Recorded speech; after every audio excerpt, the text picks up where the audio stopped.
Bueno, bienvenidos a esta nueva edición del programa de radio otralectura.com. Seguimos adelante. Hoy nos encontramos con una persona muy interesante, muy especial, David Rodríguez de Oliveira, francés, miembro del Frente Nacional francés, un tipo que tiene joven, que es muy importante, porque siempre que se habla de la juventud y demás tenemos que tener en cuenta de que ahora mismo nosotros somos la cantera de este futuro mundo que se está construyendo ahora mismo, y sus titulaciones son impresionantes. Ha estado en el Lycée des Métiers Edmond Rostand, en la Universidad Autónoma de Madrid, en el Sciences Po París y también en la Université de Cergy-Pontoise. Creo que he pronunciado bien, ¿no, David? Creo. Sí, bastante bien, sí. Y bueno, la actualidad manda y vamos a centrarnos en lo que es Francia, en lo que es el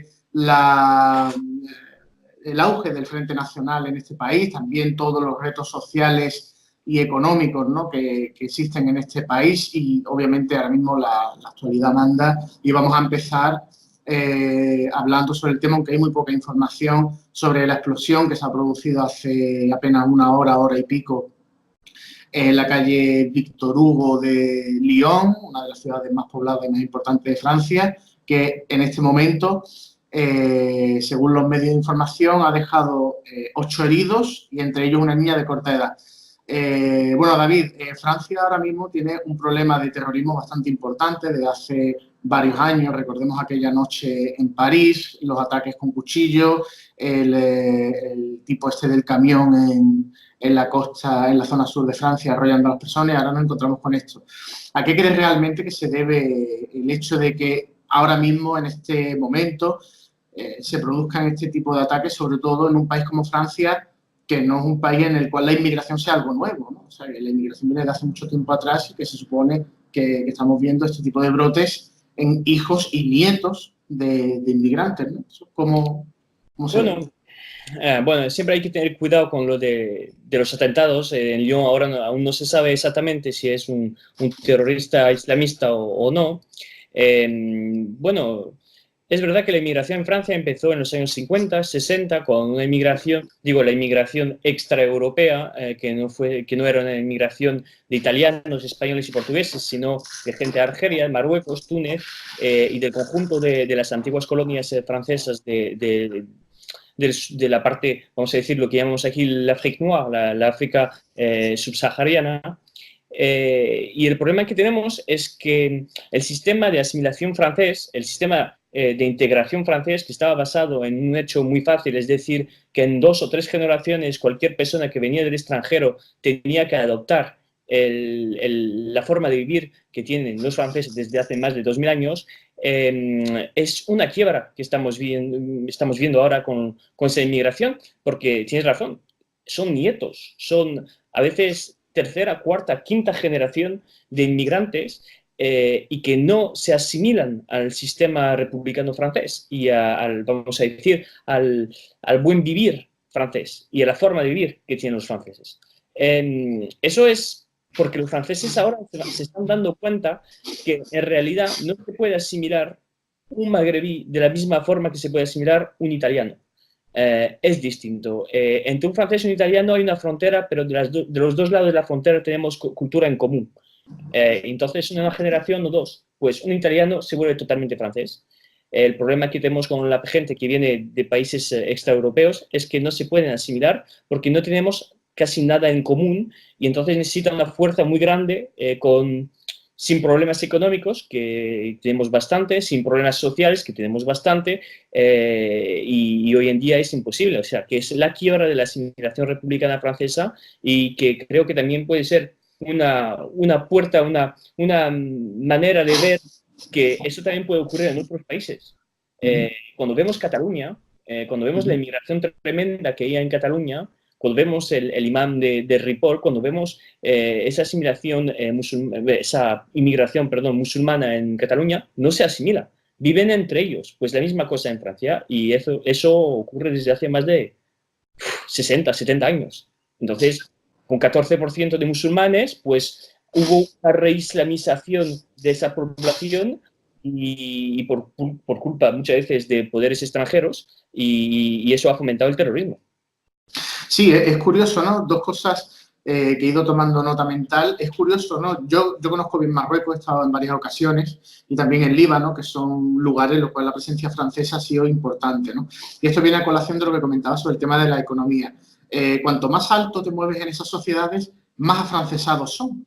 Es muy curioso. Yo tengo amigos marroquíes, por ejemplo, en Tánger, o también conocidos en el Líbano, de un nivel adquisitivo bastante alto, y se negaban a hablarme en árabe. A mí, que es un idioma, bueno, que a mí me gustan mucho los idiomas, soy un tipo muy curioso. Ellos se negaban a hablarme en árabe, e incluso entre ellos hablaban en francés.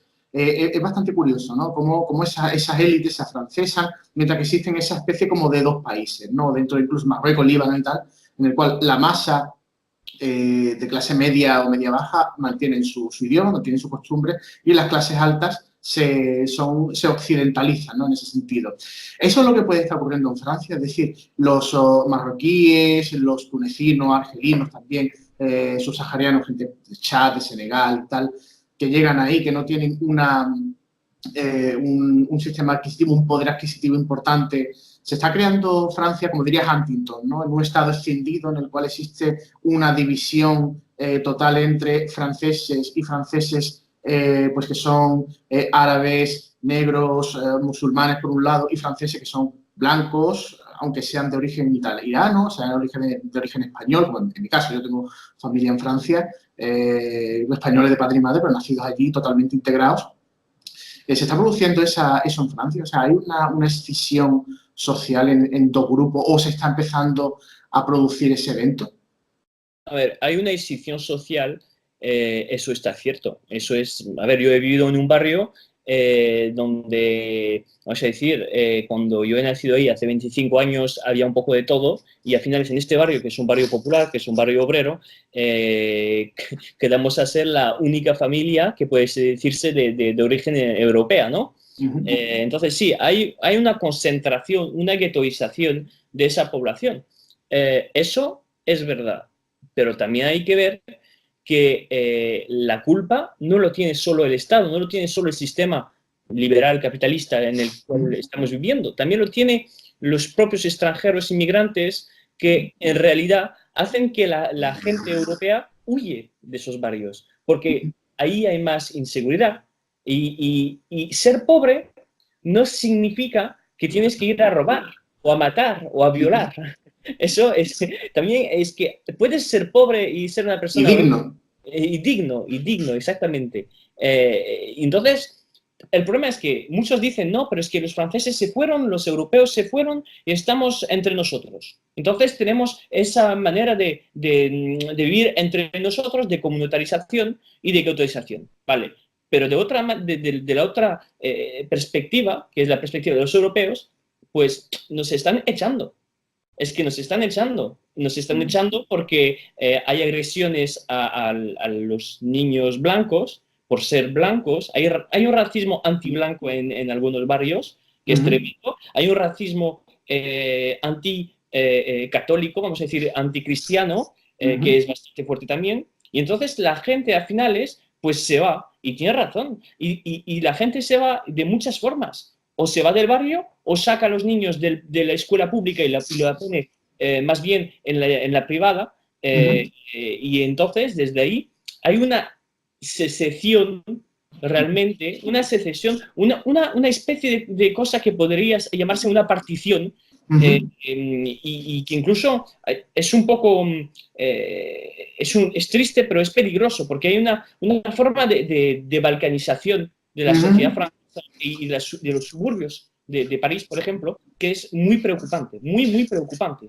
Podría ser, por ejemplo, un mapa paralelo de Francia, ¿no? Es decir, un mapa con otra forma de vida, con otros valores y con otra forma de actuación, ¿no? Otros comercios. Yo siempre estaba hablando de eso con un amigo ayer que no conocía muy bien esos barrios, y me dice, pero tú, ¿cómo has visto cómo cambiar esos barrios? Pues es muy fácil. Empiezan con tiendas comunitarias, con un kebab, con comida, vamos a decir, turca o después llegan las tiendas de Lica Móvil, de telefónicas móviles, como se ve en Lavapiés, como se ve en Barcelona, como se ve en muchos sitios. Y después llegan cada tienda de vender los velos islámicos, de vender, vamos a decir, material religioso, y al final te encuentras con una tienda de viaje para ir a la Meca, para hacer el Hajj El hash. de nuestros amigos musulmanes. Entonces, al final te encuentras en un barrio donde si no quieres comer halal, es imposible, donde quieres tener unos comercios normales para irte a comprar una ropa normal, es imposible, y entonces al final acabas viviendo como ellos. Y te menosprecian además. O sea que es increíble, es increíble. Y lo aceptamos, y los franceses lo aceptan. Sí, sí, la verdad es que es bastante curioso porque eso también ha generado ese doble país, ¿no? La réplica de esos países en Europa, ¿no? Y la creación de esos guetos, las zonas no-go, donde incluso se impone su sistema legal, que es un sistema legal pero también teológico y religioso, y al cual la policía no accede, ¿no? Un poquito como los barrios estos de Nueva York, de la mafia, ¿no? O sea, que son barrios cerrados donde todo ocurre dentro, donde de hecho incluso se han llegado a reportar la existencia de tribunales de la Sharia, ¿no? Que se encargaban de legislar en la zona lo que es el sistema social.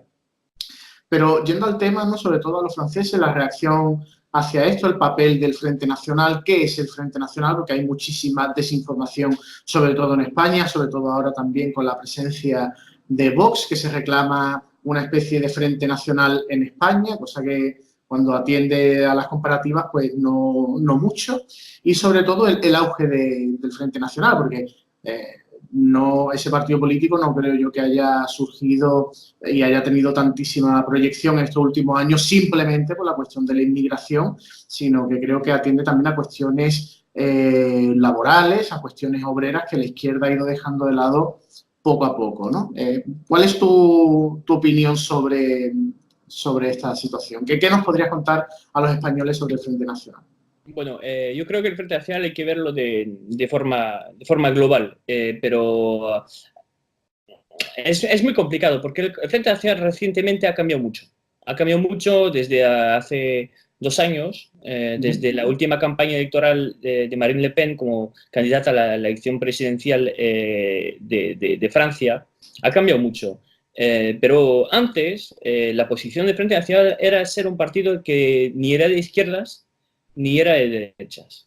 Y ese planteamiento de plantearse la cosa como estar fuera del sistema político francés, reclamándose de una, vamos a decir, una tradición histórica que no era ni de la izquierda ni de la derecha, ha sido, yo creo, lo que permitió el éxito del Frente Nacional, porque no hablaba solo al electorado de derechas que estaba decepcionado, como lo hace Vox, en realidad que Vox habla directamente al elector del Partido Popular, que no es el planteamiento que tenía el Frente Nacional al principio, y tampoco hablaba solo a los militantes de la izquierda. Es decir, que ha conseguido hablar de identidad nacional, de lo que es ser francés, y de la, vamos a decir, en el mismo momento, en esos temas también ha intentado explicar que lo que era nuestra identidad nacional era también nuestra forma de ver los servicios públicos, cómo se ayuda al francés que es más frágil, que tiene una posición social más frágil, más humilde. Y entonces han combinado durante muchos años, bajo Jean-Marie Le Pen y bajo Marine Le Pen, los dos, y han conseguido llegar a barrios que eran barrios de izquierdas, comunistas, socialistas, y al final robarles el voto y hacer que el primer alcalde Frente Nacional, vamos a decir, potente, es Steve Briouat, que está en Hénin-Beaumont, que es la zona de la minería francesa, norte de Francia.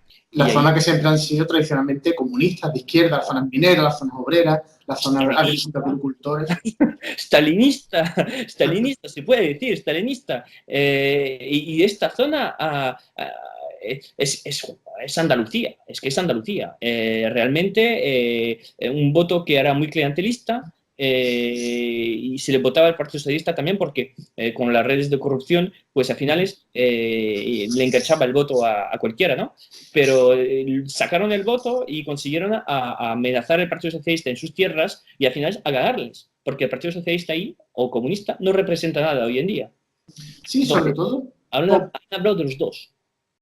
Sí, sí, sobre todo porque, y eso es común a toda Europa occidental, realmente la izquierda se ha deshecho por completo de los valores y de la defensa de los derechos laborales, de los derechos sociales, y se han sumido en una nueva ola, ¿no? Esa ola de la tercera generación, o ya incluso yo creo que estamos en la cuarta generación de derechos, hablando sobre cuestiones del multiculturalismo, ¿no? Que, no tienen, que de hecho destruye también los derechos laborales en muchísimos casos, hablando sobre el tema del movimiento LGTBI, o sea, de cuestiones que se salen fuera de las reclamaciones de un obrero normal y corriente, ¿no? Que lo que quiere es, Claro. bueno, pues pagar menos impuestos, o si paga impuestos, al menos que tener unos servicios sociales, una buena educación, una buena sanidad, una buena defensa, un buen sistema de infraestructuras, y no tener y no soltar dinero simplemente porque sí, tener unos derechos laborales, ¿no? Entonces, esa izquierda de la Europa occidental, que no tiene nada que ver con la izquierda de la Europa oriental, o sea, esa izquierda comunista del bloque, del extinto bloque de la URSS, ese comunismo postcomunista que nos encontramos, por ejemplo, en Ucrania, ahora mismo en Bielorrusia, que nos encontramos En Grecia. en Grecia, por ejemplo, que nos encontramos en Bielorrusia, que es un comunismo que no tiene nada que ver con este moderno sistema de partidos progresistas transversales, ¿no? Que es ese modelo que se llama pijo progre, ¿no? Son trotskistas del mundo capitalista. Es la posmodernidad. En realidad, si lo miras bien, es la posmodernidad, es decir, la defensa sistemática de las minorías en la sociedad en contra de la mayoría. Viendo que el obrero estaba disminuyendo muchísimo el número de obreros en Europa por culpa de la desindustrialización masiva del globalismo que nos impone tanto la Unión Europea como la Organización Mundial del Comercio. Y bueno, pues han dicho, bueno, vamos a cambiar. Y aquí hubo un informe de una asociación que se llama Terranova, que decía, vamos a defender a las mujeres, a los inmigrantes, a los gays y todo, y esto, si lo sumamos todo, pues a lo mejor llegaremos al poder. Ese fue el planteamiento y lo siguieron todos los partidos en Europa, menos, como decías, el Partido Comunista de la parte, vamos a decir, oriental, quería decir más bien, del este de Europa, y también partidos como el Partido Comunista griego y el Partido Comunista portugués también, que también es distinto.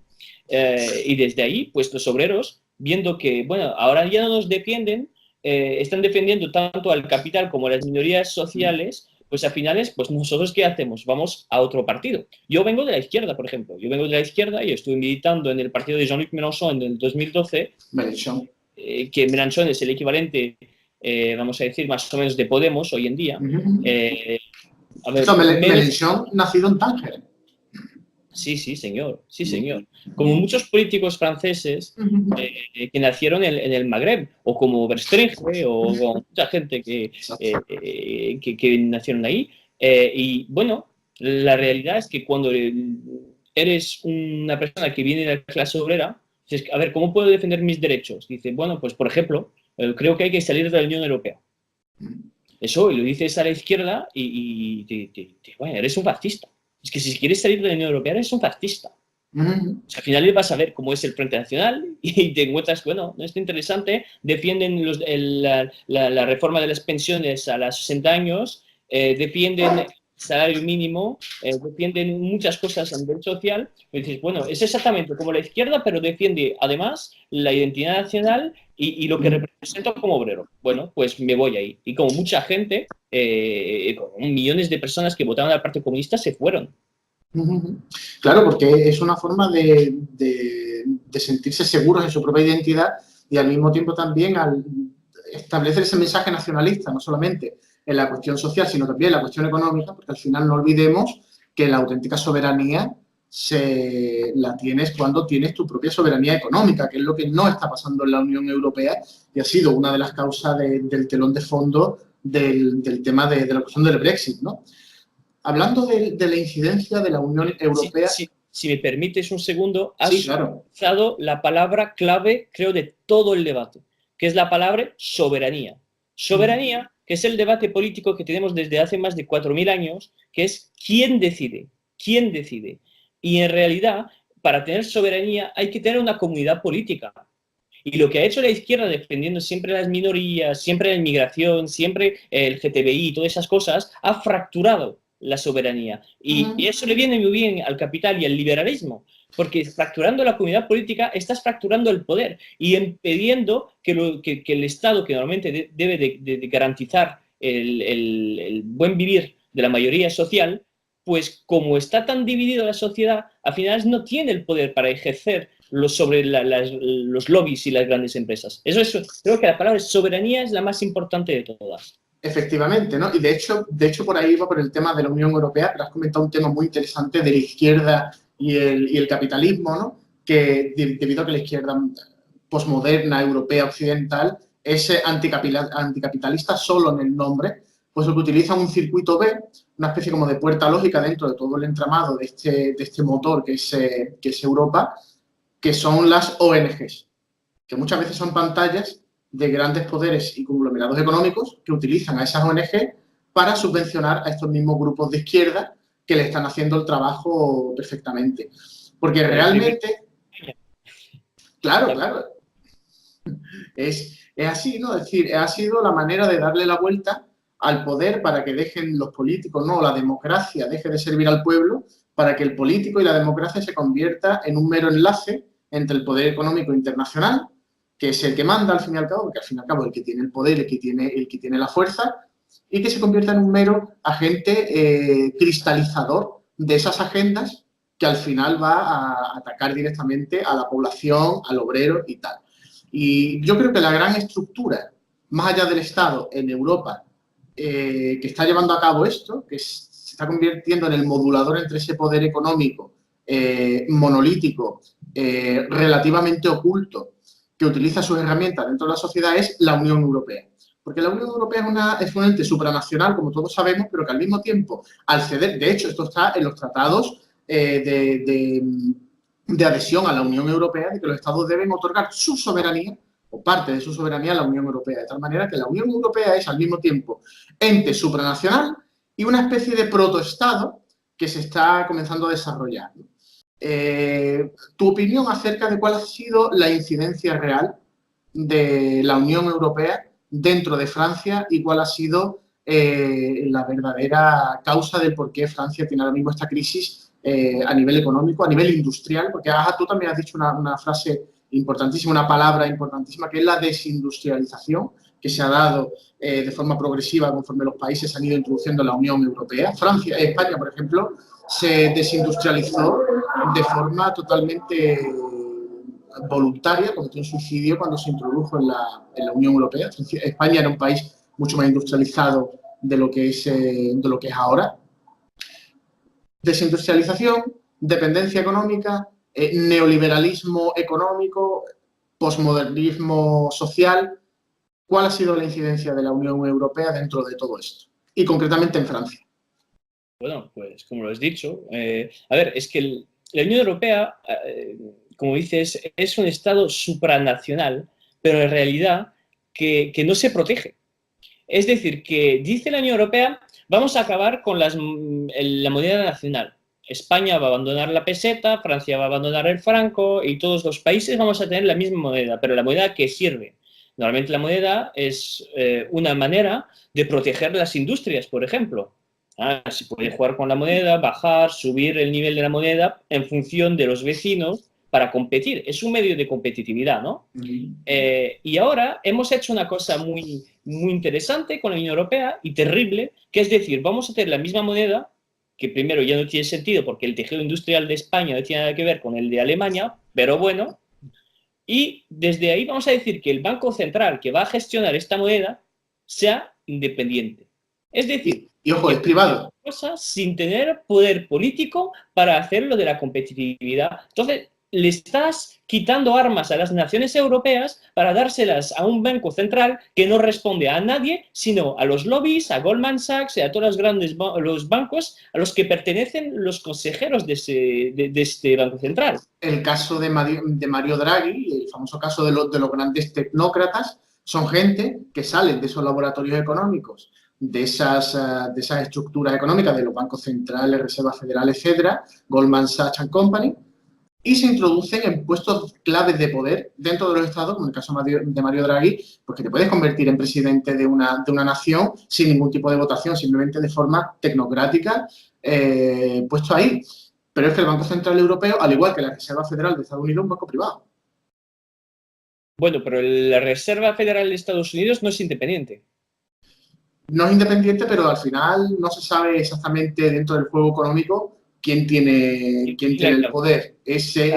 Pero también Estados Unidos es un país relativamente nuevo, pero que tiene un sistema de equilibrios dentro del poder que es bastante estable. De hecho, ha permitido que el país se mantenga estable dentro de todo eso porque tiene organizaciones muy potentes. O sea, la CIA es un estado dentro del estado, la NSA es otro estado dentro del estado. O sea, el ejército, el Pentágono, tal cual, la Reserva Federal y el sistema de equilibrios ha permitido eso. Sin embargo, aquí en la Unión Europea no nos encontramos con un sistema de equilibrio, o sea, nos encontramos con una balanza que está totalmente descontrolada, en el cual pues te puede salir de repente una Europa de izquierdas, como ocurrió hace unos años, ¿no? Cuando fue la izquierda más o menos, Podemos sacó esos 5 eurodiputados con apenas 3 meses o 4 meses fundados, ¿no? O sea, esa Europa cuando tornó a la izquierda, la Europa está tornando, entre comillas, a la derecha, aparecen personajes como de repente que la gente se echa la mano a la cabeza, como Varoufakis,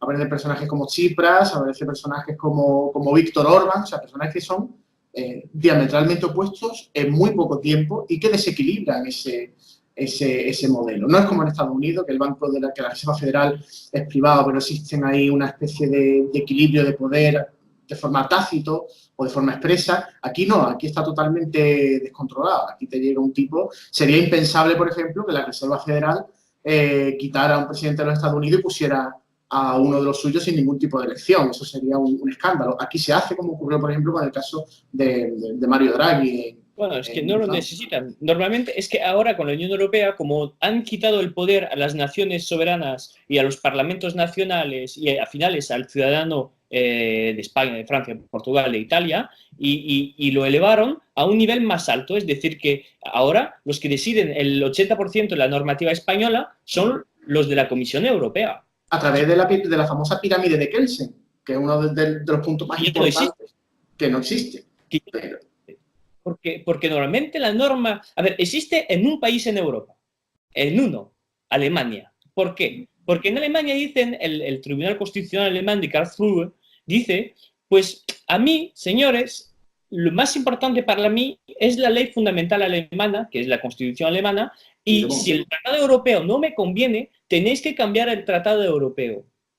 ¿Vale? Mientras que en España se cambia la Constitución española, como en Francia, de la noche a la mañana simplemente por una orden de la Eurocámara y del Consejo de la Unión Europea. Es muy curioso. O sea, la gente no quiso tener un superestado como la Unión Europea, pero se le impone. Y además la soberanía, que es la palabra clave, la soberanía la elevaron a la Comisión Europea, al Banco Central, como decías, que depende muchas veces más de los bancos europeos que de un poder político, y lo elevaron a altos niveles de los lobbies, cuando se sabe que hay más de 50.000 personas que están trabajando en lobbies en Bruselas, que es tremendo, es tremendo. Y la normativa viene de ahí. Nosotros, ¿qué hacemos en los parlamentos? A mí me parece muy gracioso cuando veo un diputado y dice, voy a hacer eso. Es que tú no puedes hacer nada. Es que el 80% de las cosas que te van a decir que tienes que votar está fiscalizado por Bruselas. Son de directivas europeas. Tú te lo vas a tragar con patatas. ¿Qué es lo que vas a hacer? Es así. Entonces, estamos votando, la gente va a votar en el mes de ahora, en el domingo, va a votar a la Unión Europea a diputados europeos que tampoco deciden de nada. Le van a votar a gente, a alcaldes, a presidentes de comunidades y que tampoco deciden de nada. De hecho, uno de los casos más brutales fue el TTIP, el Tratado Transatlántico, en el cual los eurodiputados, que son los representantes de la soberanía de los pueblos de la Unión Europea y tal, dentro de la estructura, no podían, o sea, tenían unas condiciones leoninas a la hora de acceder a la lectura de ese tratado. O sea, no era un tratado que se repartía entre cada uno, bueno, más o menos, o sea, no, tenían que acceder, es más, recuerdo, tenían que ir a un edificio específico, a una sala específica, no podían tener teléfono móvil, no podían tomar notas. No podían tener ni boli, ni teléfono, ni el teléfono, nada. absolutamente nada. O sea, son condiciones leoninas, son condiciones pues de KGB, de dictadura, en la cual, más, incluso había también un contrato de confidencialidad que no podía ser roto. Es decir, ese eurodiputado no podía salir y decir, señor, he leído esto, en la página 24, epígrafe 5. No, ni siquiera podía hablar de eso. Por lo tanto, ¿qué estamos hablando? O sea, estamos hablando de una superestructura dictatorial, muy inteligentemente formada, que yo creo que también ha tenido mucho que ver en ello la Unión Soviética, no como una penetración de la Unión Soviética, no como el juego de espía, porque hablabas de los lobbies y por cada lobby ruso que hay en Bruselas creo que había 132 o 133 lobbies que venían de Estados Unidos, por lo tanto la Unión Europea está parasitada por lobbies internacionalistas, ¿no? Organizaciones transnacionales que no tienen país, pero también lobbies que dependen de otros países y la mayoría son lobbies de los Estados Unidos, ¿no? Pero creo que la Unión Europea tuvo esa clarividencia a la hora de entender de que no podían instaurar una dictadura de modelo soviético, represiva de forma abierta, con una policía política de forma abierta. Por eso tenemos ciertos artículos del Código Penal, por eso tenemos el fiscal del odio y este tipo de cosas para ir aplicando de manera discrecional cierta normativa, pero que no exista de manera expresa, ¿no? Y nos encontramos ese tipo de cosas, ¿no? Como comentaba, es mucho más fácil controlar a alguien saciándolo de todo, y eso aprendieron de la Unión Soviética, que con escasez, con cartilla de racionamiento y demás, ¿no? Yo creo que han sido muy inteligentes de establecer ese modelo de dictadura, entre comillas, suave, pero realmente económica y muy potente, porque es que nos encontramos con toda una serie, con 27 países de la Unión Europea, más otros que quieren entrar, que estamos hablando de cientos, ¿no? de millones de personas, porque en España son 47 millones de personas, en Francia creo que son 70 o 80 millones de personas. 68 millones. 68 millones, o sea, estamos hablando de cientos de millones de personas, entre franceses, portugueses, italianos, daneses y tal, que viven bajo una dictadura. O sea, bajo una dictadura. Tiene mucho que ver con la URSS, porque nosotros durante la campaña europea, cuando se decía a alguien, no, pero es que me estás hablando de Europa social, pero la Europa social me la estás prometiendo desde los años 79, desde el 79, la primera elección. Vamos a hacer la Europa social. Y te dicen, no, es que el problema de Europa es que no hemos hecho suficientemente Europa. Como te venía el comunista de la URSS diciéndote, no, es que la URSS no funciona porque falta comunismo. Cuando haya más comunismo, pues funcionará mejor, ¿vale? Y ese es el tema, es que nos están vendiendo cada vez más Europa. Y volviendo al tema del Frente Nacional, hay un auténtico problema en el Frente Nacional desde el 2015, desde el 2017 más bien, es que a nivel de la cuestión europea, están abandonando toda la idea de defender la soberanía francesa. Ahora ya no quieren salir del euro, quieren quedarse en el euro, no quieren salir de la Unión Europea, quieren negociar dentro del marco de la Unión Europea, y eso es un gran problema que tenemos en los partidos patriotas europeos, es que una línea de fractura realmente en Europa entre los que realmente ven lo que es la dictadura europea y que hay que combatirla de manera firme, y los que dicen, no, vamos a negociar, vamos a intentar cambiarlo desde dentro, que es imposible, porque tienes que tener una unanimidad de los 27 países para cambiar cualquier línea del tratado. De cualquier cosa que tienes que cambiar una coma, tienes que tener el acuerdo de los 27 países y los 27 gobiernos, que es imposible.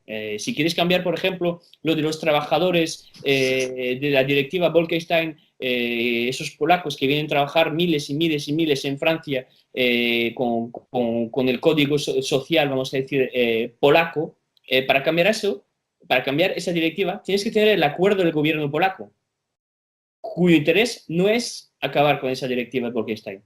Desde ahí, entonces, el problema es que decir vamos a cambiar la Europa es mentir a la gente, otra vez más.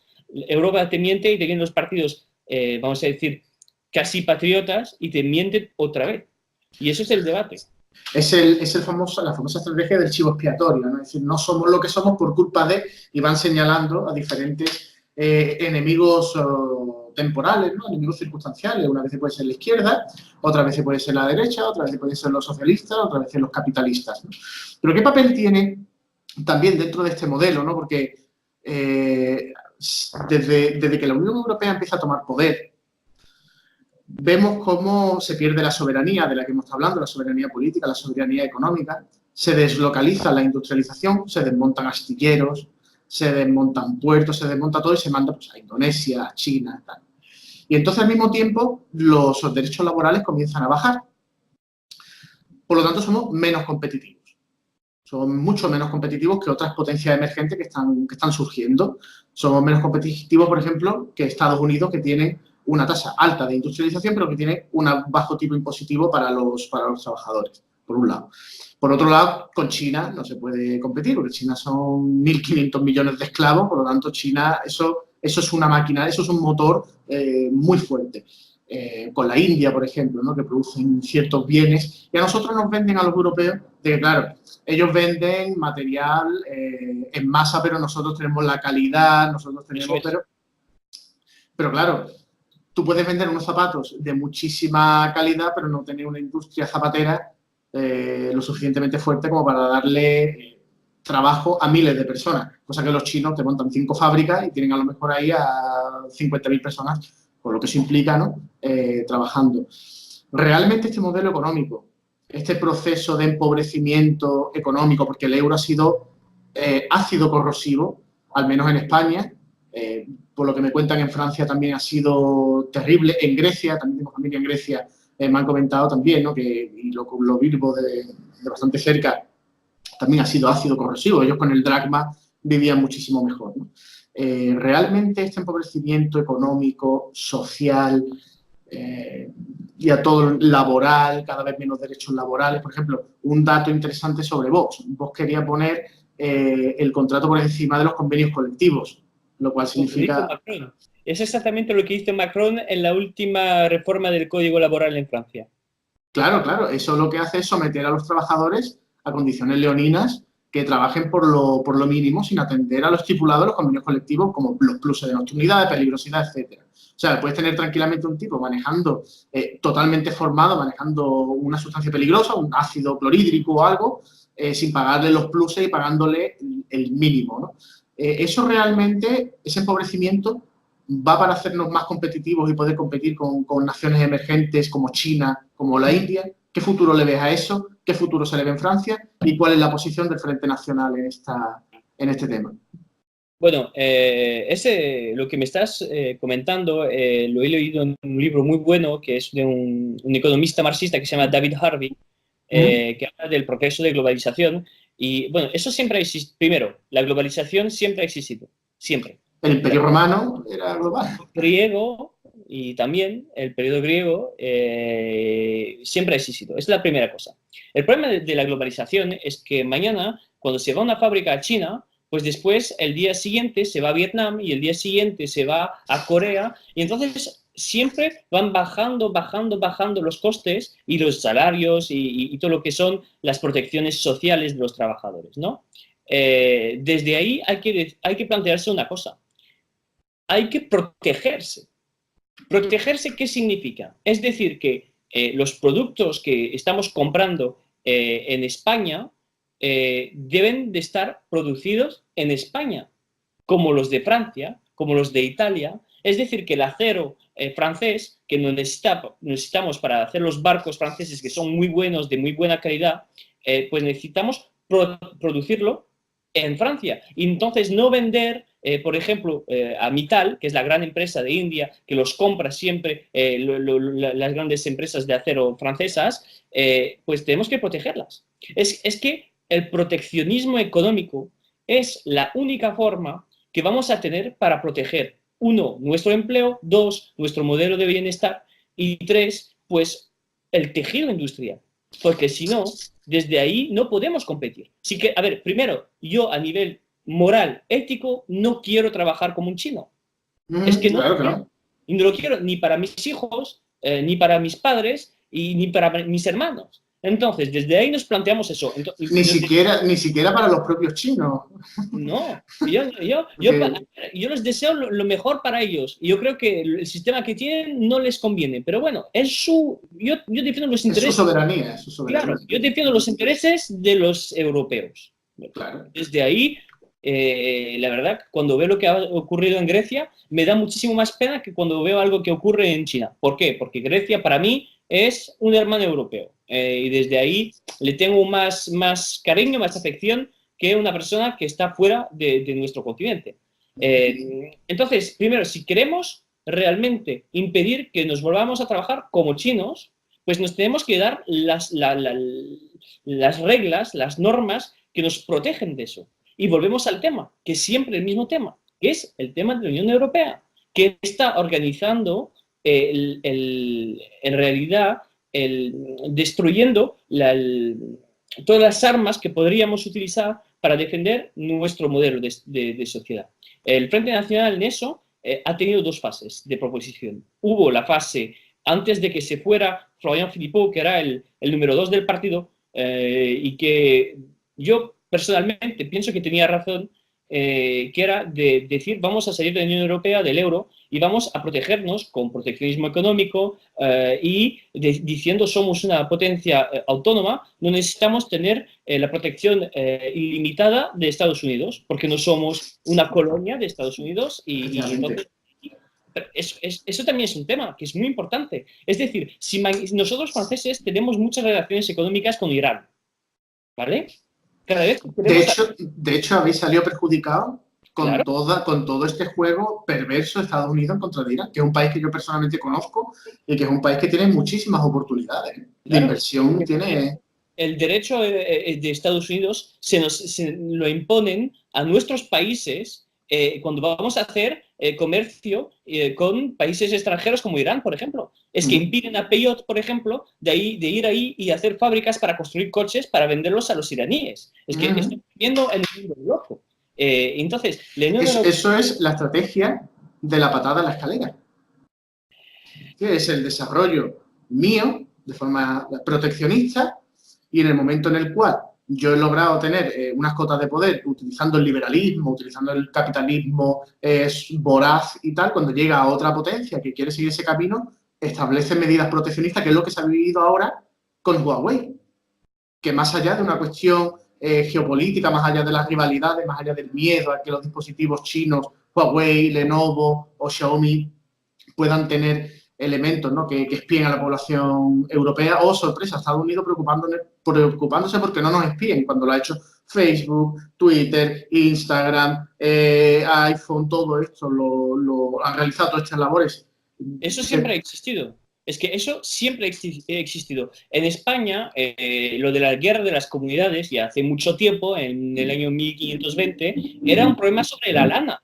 Es decir, que la lana de alta calidad se la vendía a Inglaterra, y Inglaterra, desde Burgos, la cogía y la transformaba y la hacía de mejor calidad que la lana que se quedaba en España. Entonces, los castellanos, pues al no tener una lana de buena calidad para tener los productos después transformados de buena calidad, pues le dijeron a Carlos V pues que había que hacer proteger un poco más las industrias castellanas. Y desde ahí empezó una guerra. Y el tema es el mismo en la guerra de secesión de Estados Unidos, entre el sur y el norte, entre una potencia exportadora y una potencia importadora, entre la industria y el campo. Y el elemento importantísimo de quién tenía la soberanía, si el Estado o los estados de la Unión o la Unión en sí en general. Y eso es la diferencia entre la Confederación y la Unión de Estados Unidos. Es la clave. Por una cuestión de soberanía. La soberanía es la clave de todo. Y yo me parece muy increíble que en España, durante una campaña electoral europea, que es, yo creo, el nudo realmente de todos los problemas que podemos tener a nivel social y económico, no se ha hablado de la Unión Europea. Se ha hablado de Pedro Sánchez, de si se pactaba o no con Jorge Junqueras, si se iban a ver y a tomar el desayuno siempre, juntos, o si iban a hacer algo. Y no se habla del tema, que es el tema central, que es la soberanía. ¿Es o no es verdad que los españoles tienen derecho de decidir sobre su futuro en España? Esa es la pregunta. Desde ahí puedes hacer lo que tú quieras. Política más liberal, más social, menos social, más Estado, menos Estado, más autonomías, menos autonomías. Si no decides tú, no haces nada. Efectivamente, porque nos encontramos como en los famosos mandatos de Oriente Medio, ¿no? Si hay un poder local que tiene ciertas atribuciones, pero el poder auténtico pues, se encuentra en manos de Inglaterra, en el caso del mandato británico-palestina, o de Francia, en el caso de Líbano y Siria.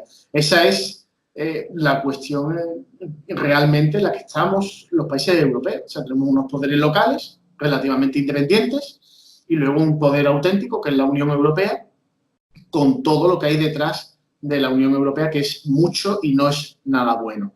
Como el caso, por ejemplo, y para ir ya cerrando este debate que está súper interesante, que de hecho creo que vamos a seguir teniendo más programas porque me gusta mucho tu forma de ver las cosas, sobre todo a través también de tu experiencia. Me gustaría, para ir cerrando poquito a poco, un nombre completo. George Soros.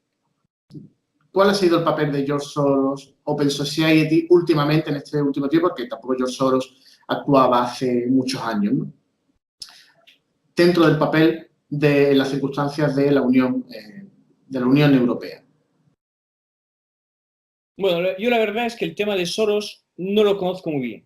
Yo no lo conozco muy bien. Yo he visto... Me interesa en este tema después del proceso, porque, bueno, ha tenido un papel en lo de la organización económica que había detrás de todas esas asociaciones muy catalanistas, pero que en realidad tenían más que ver con Tel Aviv o Washington que con Mataró.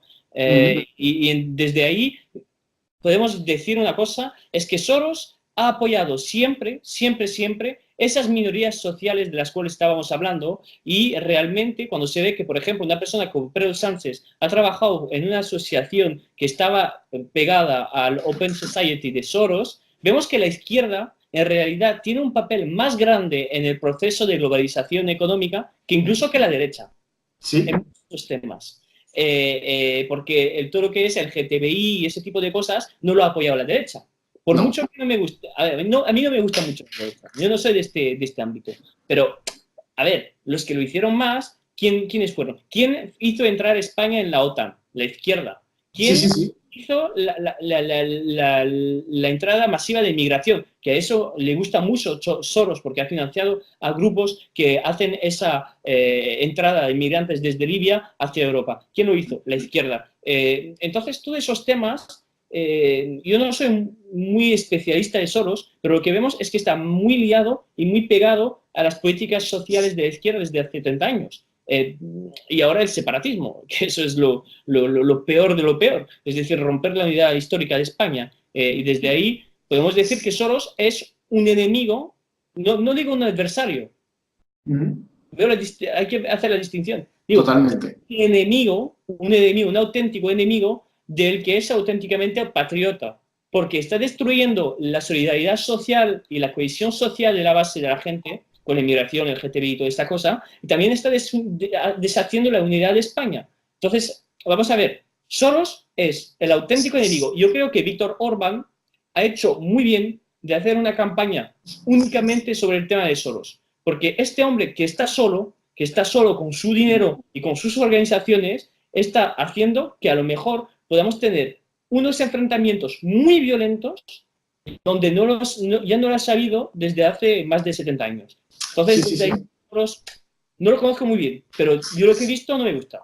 De hecho, el papel de Soros, por ejemplo, se puede también rastrear en las cuestiones de las revoluciones de color en el bloque de la extinta Unión Soviética, en la cual precisamente actúa con los ultraliberales, que son aquellos que se encargan de liquidar los remanentes de la Unión Soviética, y también dentro de esa guerra terrible, multicultural, multiétnica hasta cierto nivel, y multireligiosa, que fue la guerra de los Balcanes. O sea, el papel del servicio secreto alemán, por ejemplo, desde la muerte de Tito en Croacia, por un lado, el papel de George Soros y sus organizaciones clandestinas durante un tiempo en las regiones de Bosnia, en las regiones de Kosovo, a través no de la Kosovo de Serbia, sino a través de las comunidades albanesas en Kosovo, que se habían ido implantando ahí poco a poco durante la época de Enver Hoxha, por un lado, y por otro lado durante la época de Tito,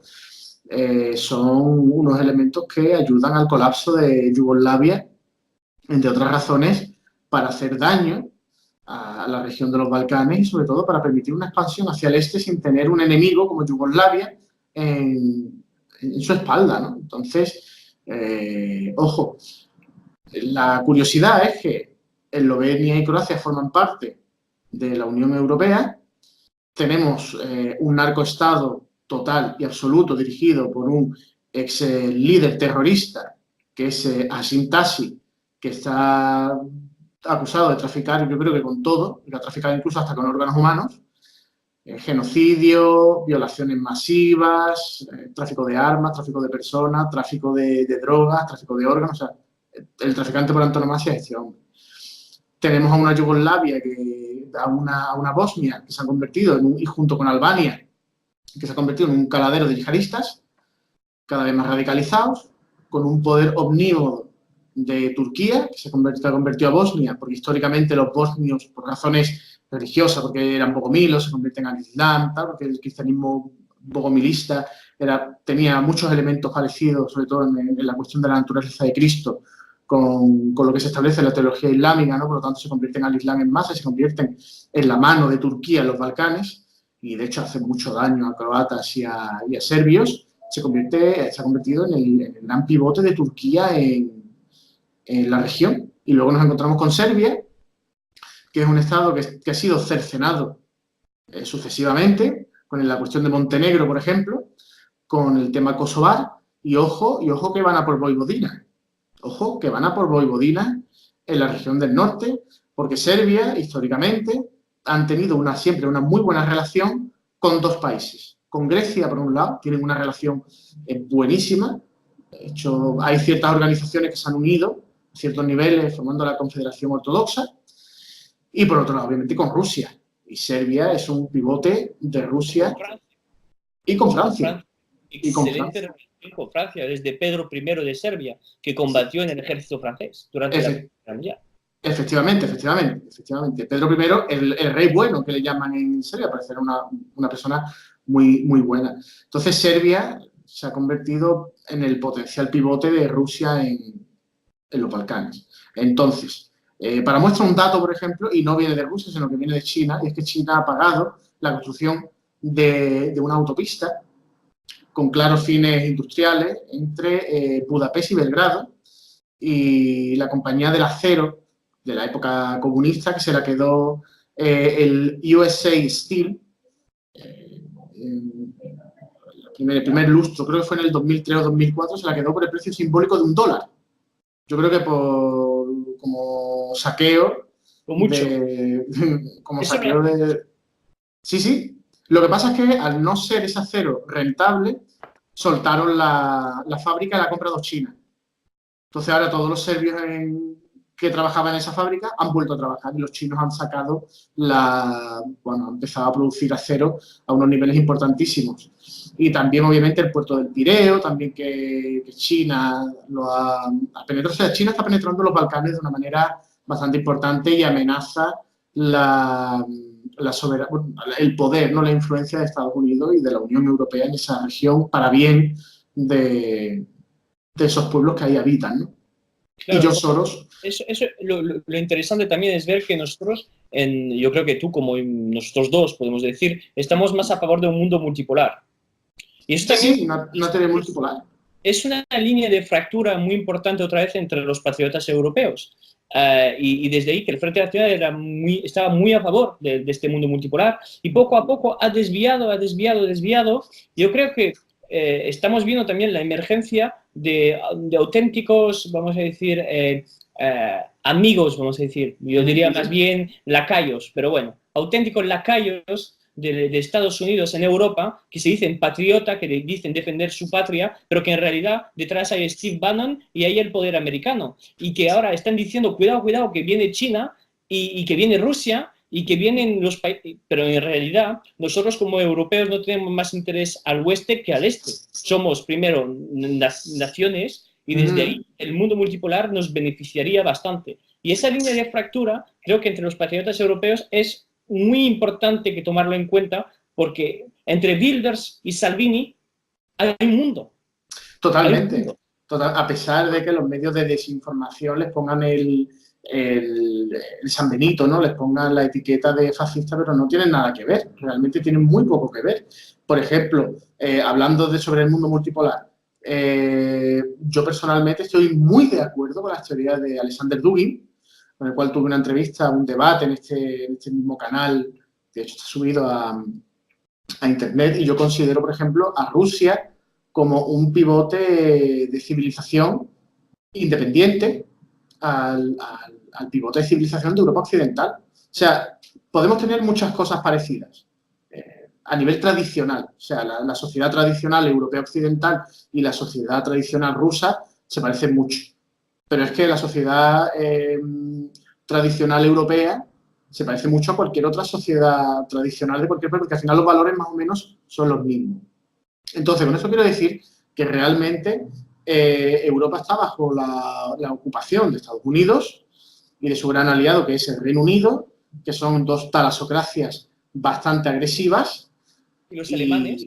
Y los alemanes también, que son... Sí, pero el alemán a nivel continental. Yo me refiero a ese poder marítimo, pero los alemanes también han sido siempre muy agresivos dentro de las regiones de las regiones continentales de Europa, pero en conjunto los valores europeos tradicionales, el desarrollo del concepto de democracia, el desarrollo del concepto de ciudadanía, del concepto de derechos humanos, nos puede convertir en un elemento de civilización independiente, por ejemplo, del concepto de la vida que tienen en Estados Unidos, que es otro concepto, porque viene de otra fuente espiritual incluso y teológica y cultural, que bueno, porque vienen del mundo protestante, vienen del mundo calvinista, entonces su concepto es distinto. El concepto de la Europa continental pues está fraccionado, protestante por un lado, católico, romano por otro, y luego lo que es el mundo ortodoxo, cuyo eje central es Rusia, ¿no? De hecho,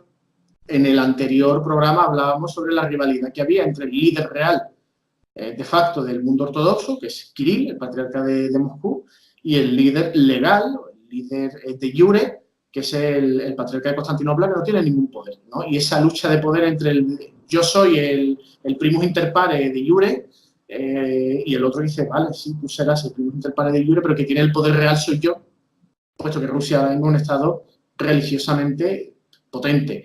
Y el mundo ortodoxo ha vivido un resurgir, ojo, no solamente en el antiguo bloque comunista, sino también, por ejemplo, en países como Grecia o Chipre.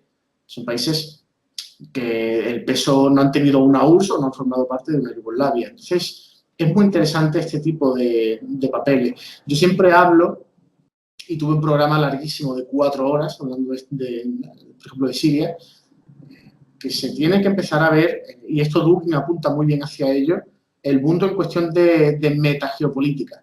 Es decir, no solamente una geopolítica de la competencia por los recursos naturales. O sea, no Francia, Inglaterra, Estados Unidos dándose bofetadas en Chad por conseguir las minas de uranio. No, no, hay algo más, hay algo más. Hay algo, un pozo que es el elemento, la infraestructura a través de la cual se genera una cultura, y esa cultura pues irradia cosas buenas y cosas malas, irradia derecho, irradia cultura, irradia teología, irradia economía. Hay que tomar en cuenta que realmente el mundo protestante es muy, muy, muy distinto del mundo católico. Que totalmente. La línea de fractura que hay entre, por eso digo, Alemania, Inglaterra y Estados Unidos. Los Estados Unidos son más los quakers, presbiterianos, sí, esa tradición de Escocia y que se fueron a Estados Unidos con un auge muy importante y muy potente de católicos ahora. Pero sí, eso es reciente. Desde ahí los ingleses y su iglesia... incluso en Estados Unidos se inventa una religión que es la mormona, para darle un sentido religioso a su propio territorio. Y yo creo que hay una fractura ahí muy importante en Europa y creo que realmente incluso la Unión Europea, y vuelvo siempre al tema, y el tema del liberalismo, tiene que ver muchísimo con la idea de predestinación de los protestantes. Sí. Estuvimos hablando de eso varias veces, incluso con camaradas en Alcalá de Henares hace un par de meses. Tenemos que tomar en cuenta que no hemos nacido... Creo que nuestra nación y nuestras naciones tienen una historia que es un inconsciente, y que está realizando tareas que son objetivos de civilización de España, de Francia, pero bajo siempre la visión religiosa. Y hay que pensarlo así. El arquetipo, ¿no? Que diría Jung. Te escucho, te escucho. Sí, no, el arquetipo, ¿no? Que diría Jung, ¿no? Todo ese elemento. Exactamente, exactamente. Hay un inconsciente, es que hay un inconsciente. Cuando te dice un americano que cada uno que se busque la vida y que no hay que tener un sistema muy social y que la solidaridad está dentro de la familia y fuera ya no existe, pues eso vale muy bien para un sistema de comunitarización, un sistema multicultural, vale para un sistema dentro del cual no vas a cotizar en la seguridad social para ayudar al vecino, porque el vecino ya es otro grupo y son una acumulación de grupos de alemanes que vinieron, de ingleses, de irlandeses, y esa visión tiene algo de histórico y ese sistema y ese modelo lo quieren exportar a otras naciones. Los Chicago Boys no fue nada más que esa visión americana exportada en otros países. Y cada uno hace eso. Cada uno hace eso. La colonización inglesa no tiene nada que ver con la colonización española ni con la colonización francesa, que son muchísimo más parecidas, la portuguesa, española y francesa, por esa voluntad de unirse, de crear un todo en la cultura madre, con la que se encuentran. Incluso con la gente que está ya en el territorio. Hubo en Quebec, hubo una mistura, vamos a decir, cultural, un mixto que fue realmente una nueva cultura que surgió. Pues en España fue la misma cosa. Incluso dictadores como Salazar tenía una visión de realmente de decía, una raza que no era ni portuguesa ni brasileña, era un imperio de una nueva cultura lusitana. Sobre todo por la cuestión, y esto es muy interesante lo que comentas de Portugal, porque el imperio colonial portugués en varias ocasiones, sobre todo en la cuestión de Napoleón, ¿no? Cuando llegan a España y toman Portugal y tal, la corte abandona Portugal y se va a Brasil, se convierte en el emperador de Brasil. Y ahora, por ejemplo, hoy en día, Angola y Mozambique están haciendo inversiones en Portugal. O sea, es como si en Portugal la situación se ha invertido. O sea, las colonias han tomado más poder que la propia metrópoli y la relación Portugal-Brasil ha sido históricamente más que incluso hasta cierto punto parecía el imperio austrohúngaro, es decir, dos elementos unidos en un mismo gobernante, en un mismo rey, pero que, ojo, somos dos estados diferentes, pero coordinados. O sea, es una situación muy, muy interesante la cuestión de Portugal y el Brasil. Que Portugal nunca se sintió como una nación que era el centro del imperio. Efectivamente, es que Portugal no es el centro del imperio, no es lo que llamamos nosotros los franceses la metrópole. No tiene que ver. Portugal es una nación que se veía dentro del conjunto. Eso no lo podrían imaginar los ingleses. No. Por ejemplo, el Commonwealth es Inglaterra, ni es el Reino Unido, es Inglaterra. Sí, sí, sí. Que separa donde el muro de Adrián, y de ahí no pasa. Entonces es Inglaterra que está en el centro del mundo y que dirige ahí en Zaire, en África del Sur, y esa visión otra vez, digo, religiosamente tiene algo que ver con la posición que tiene Inglaterra de un lado y la de Portugal, por ejemplo. Tiene algo que ver y tenemos que ser conscientes de que somos, incluso si no quieres serlo, es que somos católicos. Y por mucho que lo rechacemos, es así. De hecho, hablando sobre el tema, existe una gran labor, y siempre ha existido una gran labor social de la Iglesia. Y eso se ha traducido también en ese sistema social laico, por ejemplo, en el caso de Francia, con el Estado laico, ¿no? Incluso en el sistema social francés, que se inspira en ese sistema también social católico, igual que en España, igual que en muchos lugares, cosa que no se da en otros países, ¿no? Entonces hay esa línea de fractura que bien comentabas, que es muy interesante y que permite, por ejemplo, tener ese conocimiento que permite comprender aún más la profundidad de los conflictos que se están viviendo. ¿Sí? Es que no se entiende sin esa cuestión, no se entiende sin la meta geopolítica, ¿no? Sin entender esos bloques religiosos, ¿no? A pesar de que aquí en Europa Occidental la religión se ha apartado, pero yo creo que la religión es básica en el estudio político. O sea, es que no se puede, si apartas la religión, si lo conviertes en algo anecdótico, en algo, mira qué gracioso, creen en esto, creen en lo otro, al final te pierdes una muy, muy, muy importante parte, por lo menos el 70% de la realidad social y política de los estados, porque realmente es el elemento que configura todo. Bueno, Y es... creo que ya hemos visto lo principal. Había un punto que me hubiese gustado hablarlo, pero si tenemos la ocasión la próxima vez, es realmente la anomalía que representa Vox vamos a decir, en el conjunto europeo. Pero a ver si lo hablamos otra vez, porque... Se puede hablar ahora. Sí, podemos hablarlo. Podemos hablarlo, hay varios minutos y podemos hablarlo sin problema. Yo personalmente no tengo prisa, si quieres. Bueno, pues... ¿Nos atrevemos con Vox? Vamos a darle a Vox. Pues vale. Pues porque ya que estábamos hablando de eso, me parece muy gracioso de ver un partido que se parece tanto al sistema inglés del cual estábamos hablando.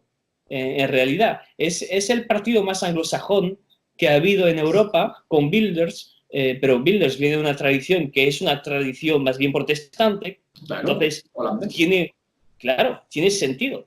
Tiene sentido que sea un partido así. Pero en realidad, a veces, cuando se ve un poco el programa político de Vox, no sabemos exactamente si está en Gibraltar o si está en Madrid. Porque en realidad está proponiendo... O en Israel. O en Israel. Bueno, yo creo que como tienen varios miembros ahora, bueno, de momento tienen un pie un poco en todos los sitios, o en Washington.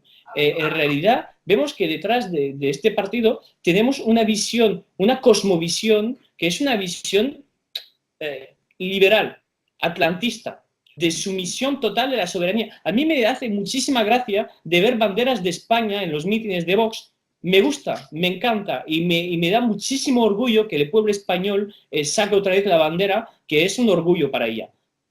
Pero, a ver, la bandera que tendría que tener Vox es la bandera americana. Cuando uno dice, vamos a invadir Venezuela, a ver, vamos a matar nosotros, soldados españoles, en una tierra de un estado que históricamente son nuestros hermanos. Claro, es que y es un estado soberano. Claro, y es un estado soberano. Y la última vez que hemos tenido relaciones así de injerencia en Venezuela era Aznar, y eso ha deteriorado muchísimo las relaciones que hemos tenido con esos países. Y con América, con lo que ocurrió, el golpe de Estado que fue preparado también por España. En primer lugar, yo sostengo la teoría de que fue un regalo envenenado de Bush, muy parecido al regalo envenenado que le dejó Trump a Mohammed bin Salman con el tema de Khashoggi. Es decir, fue dejarle hacer, tú hazlo, tú no te preocupes, entendiendo que en primer lugar iba a salir mal, en segundo lugar la gente se iba a enterar y en tercer lugar iba a manchar la imagen de ese país. Porque, por ejemplo, las relaciones entre Arabia Saudí y Turquía se han visto muy afectadas porque son rivales. Eso ha servido a Estados Unidos, en primer lugar, para dejar en una malísima posición a España, porque España hizo algo que no debería de haber hecho, España tendría que haberse negado. Y en segundo lugar, al envenenar esas relaciones entre España y América Latina, debilitaron a España, debilitaron a América Latina y permitió a Estados Unidos una mayor penetración en esa región. Por lo tanto, yo sostengo esa teoría y fue que Estados Unidos dejó a Aznar hacer, que se creyera que iba a ser un Kissinger, y al final lo dejaron totalmente vendido y al descubierto, envenenando las relaciones de España con Venezuela en particular y con el conjunto de América Latina en general. Y ahora mismo Vox lo intenta hacer de nuevo. Pero Vox tiene dos dimensiones muy importantes. La dimensión folclórica, que es cuando sale Santiago Abascal con la bandera española, cabalgando con el torero, creo que era Morante de la Puebla, con música del Señor de los Anillos, un poquito ridículo, cuando sale en una plaza de toros, cuando sale diciendo que España es lo mejor, que es una maravilla, que viva España tal y cual, que todos los inmigrantes fuera y tal. Esa es la versión folclórica, que es lo que yo le llamo el engañabobos. y luego está la versión auténtica, que es lo que se encuentra detrás, que es el regalo envenenado envuelto en papel, en la bandera. Que es esta medida que, como tú comentabas, atlantistas, sionistas, ultracapitalistas, liberales, que lo convierten en una anomalía total. O sea, que ellos se hablan de Orbán cuando no tiene nada que ver con Orbán, hablan de Le Pen cuando no tiene nada que ver con Le Pen. Ojo con eso. Y históricamente, es que a mí me parece muy increíble que históricamente los países que hicieron más daño a España, a ver, el último que ha hecho más daño a España es Estados Unidos. A ver, hemos olvidado los de Filipinas. A ver, hemos olvidado esa forma de actuar de cobarde en Cuba. Hemos olvidado esas cosas. A ver, ¿cuándo ha hablado Vox la última vez de Gibraltar? Ya se ha olvidado lo de Gibraltar. Ahora vamos a ser amigos con los ingleses. Es que eso a mí me parece muy fuerte, muy fuerte. Y ahora con lo de Salvini, a ver, yo no soy muy fan de Salvini en algunos aspectos, pero decir, o lo de Le Pen, cuando Santiago Abascal dice en el 2014 que prefiere Sarkozy a Le Pen, ahí tenía coherencia. Ahí tenía coherencia. Porque en realidad, cuando miras más o menos el programa de Abascal, ves el programa de una derecha más o menos liberal, tipo Sebastián Kurz, tiene sentido.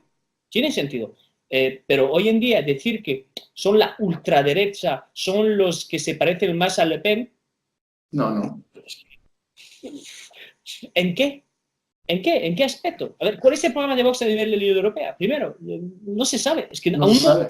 no lo he entendido aún. Y mira que lo miro, y mira que me interesa. Pero aún no he entendido qué era el programa de Vox a nivel de la Unión Europea. Sí.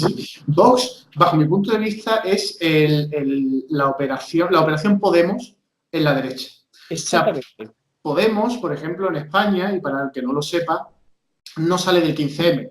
El 15M es una masa crítica que sirve posteriormente a Podemos. Podemos sale de los laboratorios sociológicos de la Complutense de Madrid, de la izquierda y de otros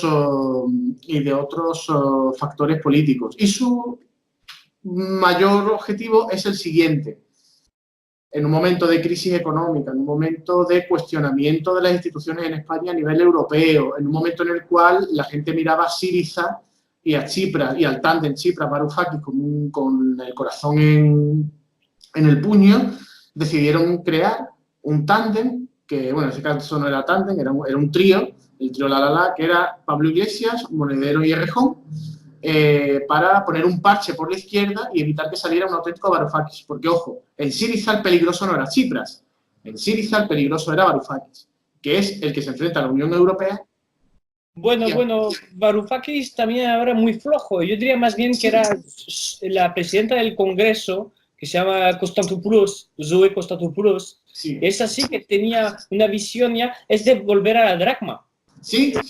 Era Varoufakis ya tiene una visión más federalista de la Unión Europea. Cuidado. Sí, claro, ha tenido que evolucionar porque era un personaje muy influyente, de hecho fue muy influyente durante un corto periodo de tiempo y por lo tanto se le ha ido induciendo a ciertos aspectos. Pero luego nos plantamos con una crisis que continúa, con una todavía aún más fuerte cuestionamiento de las instituciones de la Unión Europea, con una izquierda que ha fracasado a la hora de responder a la demanda de los ciudadanos, con una oleada de inmigración de refugiados tremenda que llegaban de Afganistán, que llegaban del Kurdistán, que atravesaban Turquía, los Balcanes, aquellas imágenes, recordamos, cruzando Grecia, Serbia, Bulgaria, aquellas imágenes terribles, ¿no? que llegaron. Ahora voy a contar, al final, una experiencia que yo tuve en Francia con aquellos refugiados.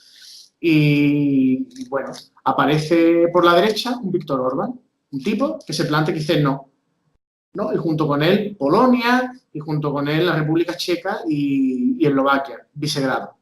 Entonces, para evitar un Visegrado, y aún luego aparece, poco después, aparece Salvini por ahí, que también se asusta. Entonces, para evitar un Visegrado y Salvini, pues en España deciden hacer esa misma operación, que es poner un parche por la derecha. Para evitar que no salga un Salvini, para evitar que no salga un Orbán, pongamos a un Abascal, que sale de las juventudes del PP, aznarista, purgado durante la época de Rajoy, y que quiere volver al poder. Un tipo muy interesante, con muy buenos contactos y que curiosamente tiene a su lado a personajes como Iván Espinosa de los Monteros, un tipo con muchísima influencia, Bardají. y Bardají, con muchísima influencia también, la señora Monasterio, etcétera, etcétera, etcétera. Por lo tanto, es una operación brutal. Y aparte también una vendetta por parte de la izquierda hacia el PP. O sea, el PP ayudó, sobre todo en la intereconomía. Yo me acuerdo que veía a Pablo Iglesias enfrentarse él solo. Sí, sí, él se enfrentaba solo en intereconomía, a pecho descubierto. En el Gato Lago estaba invitado casi todos los días. Claro, claro, efectivamente. Entonces yo me acuerdo de verlo ahí rodeado de fachas, ¿no? Y el tipo ahí echando a pecho descubierto con el cuchillo en la boca y se le dio a través de ahí muchísima cobertura.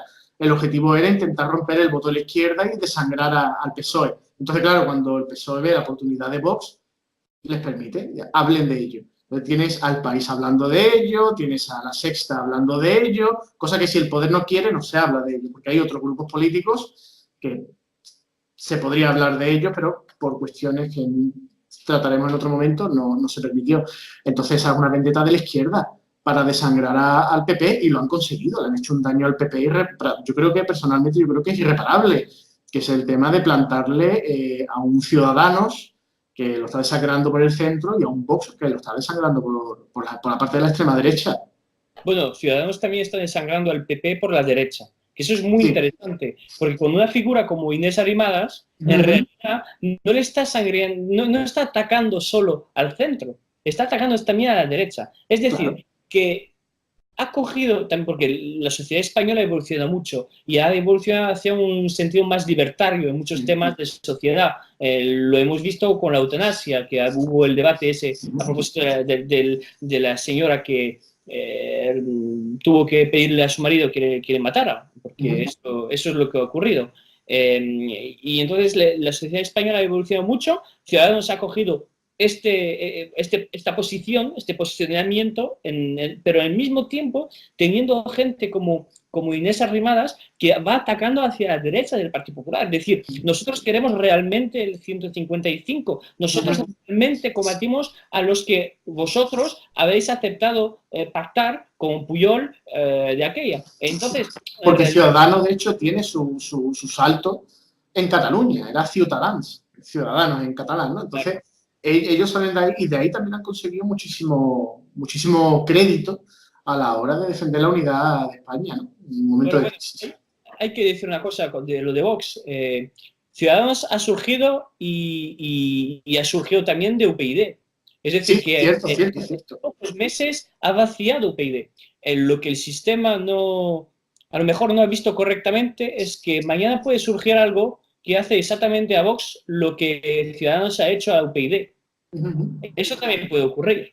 Y claro, como ocurra, pues no será un partido controlado por, vamos a decir, controlado por el sistema. no. Y ahí puede surgir muchísimas cosas.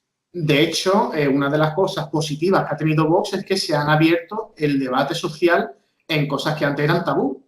La cuestión del lobby LGTBI, la cuestión del lobby de la transexualidad, la cuestión del lobby migracionista, la cuestión del lobby postmodernista, de la inmigración.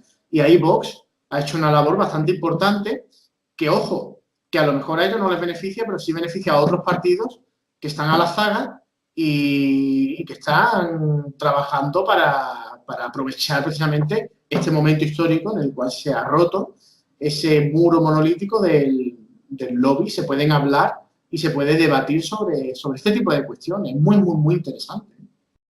Bueno, pues ya veremos, que yo seguro que habrá buenas noticias en los meses y en los años que vienen. Ya veremos ya mañana con las elecciones europeas. Bueno, mañana no, el domingo. El domingo. Y ojo, que hoy también ha dimitido Theresa May. Sí. Bueno, a ver, eso tampoco es una tan buena noticia porque los que vienen detrás no sabemos exactamente si no va a venir, por ejemplo, una persona como Boris Johnson, que, a ver, yo no me fío de él en nada. Ha cambiado tanto de opinión como, no sé, como Alberto Rivera sobre el pacto con el Partido Socialista. Es decir, Sí. cada 2x3, no estoy a favor Brexit, pero no Brexit, Brexit, hard Brexit, más duro, más leve. No me fío, no me fío. Eso no es una buena noticia porque Theresa May ha dicho que a lo mejor podría también hacer que haga otro referéndum. Sí. Y eso violando la soberanía del pueblo británico que ya votó. un robo sería, auténticamente un robo. Sí, sí, sí. Sí, claro, porque es el poder, ¿no? Es lo que comentábamos de la dictadura y de esta dictadura también planeada. Es decir, se plantean cosas y los laboratorios sociológicos, con su trabajo de ingeniería social a través de los medios de comunicación, internet y demás, dice, bueno, el resultado es el que va a salir. Está a un 99% de posibilidad que salga esta, pero ojo, es que ha tocado el 1% restante que no iba a ocurrir y ha ocurrido. Por lo tanto, se han plantado con un Brexit que ellos no querían y, por lo tanto, ha provocado la división de David Cameron en su momento, la de Theresa May y ahora mismo en una lucha entre los que responden ante la soberanía popular británica, que quieren el Brexit, y todos los lobbies económicos, transnacionales y atlantistas que no quieren un Brexit. Entonces, al final, como decía Quevedo, poderoso caballero, don dinero, es posible que se prepare un segundo referéndum para abortar el Brexit y que salgan ganando estos lobbies económicos y de altísima política a costa del sufrimiento del pueblo británico.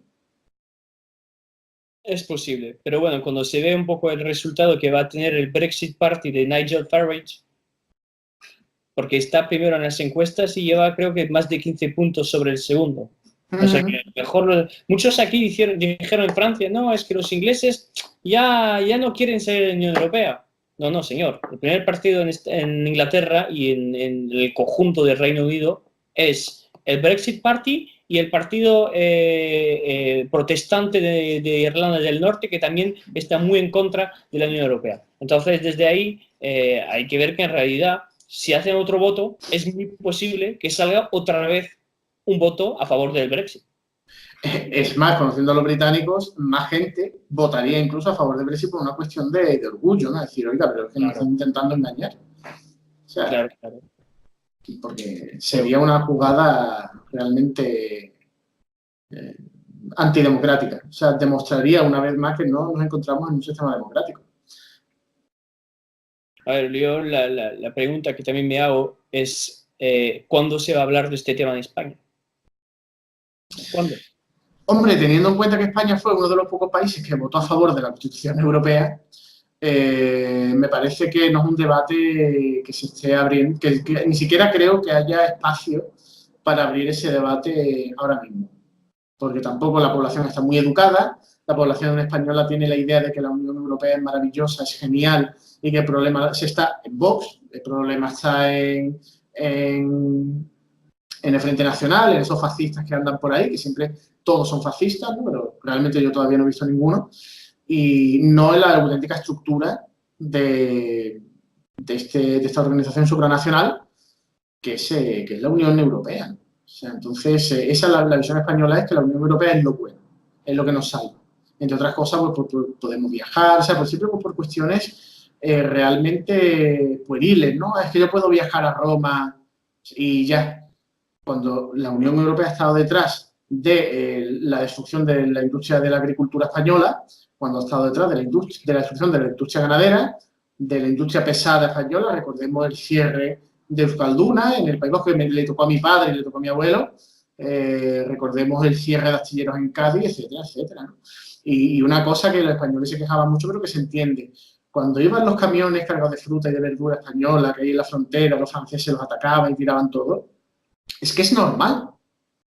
Es que es lógico, están protegiendo su propia industria. Es que ahora mismo España tiene un problema, por ejemplo, con las naranjas. Es que no las están recogiendo en Francia porque te vienen naranjas de Sudáfrica o naranjas de Israel que abaratan el precio. Al final no resulta rentable para un agricultor cultivar tierra. Entonces, ¿qué ocurre? Te conviertes en un elemento, en un país dependiente de terceros países, incluso a la hora de que sus ciudadanos se coman una naranja. Y ese es el problema. Y como eso todo, la pesca, los tomates que vienen de Marruecos, los pimientos y las berenjenas que vienen de Marruecos, etcétera, etcétera, etcétera. Mientras tanto aquí, bueno, pues lo que hay es una agricultura de subsistencia, un tipo que tiene pues un terrenito, cultivar un huerto para comerse el tomate él y repartir en su familia o entre sus amigos y poco más. Más que nada es un hobby. O sea, no hay una industria agricultora, no hay una industria ganadera potente que sea capaz de darle de comer a toda la población española. Porque tenemos campos y campos y campos, por ejemplo, en Valencia, yo te digo, de naranjas que no se están que se están pudriendo Sí, en el... no se recogen, pero en realidad vamos a decir, los recursos naturales los hay en España. Sí, los hay, pero no están explorados.